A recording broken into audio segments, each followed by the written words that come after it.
În acest clip vom vedea cum se realizează o resursă nouă în atelier. Resursele pot fi create atât din organizator cât și din atelier.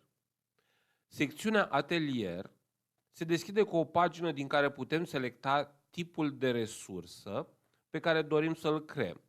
De exemplu, imagine. Dăm un nume imaginii create .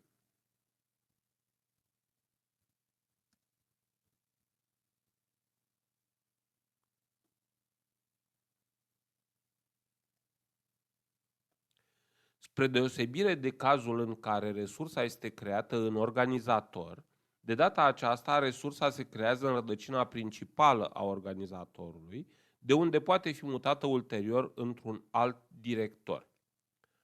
Observăm resursa creată în rădăcina principală a organizatorului.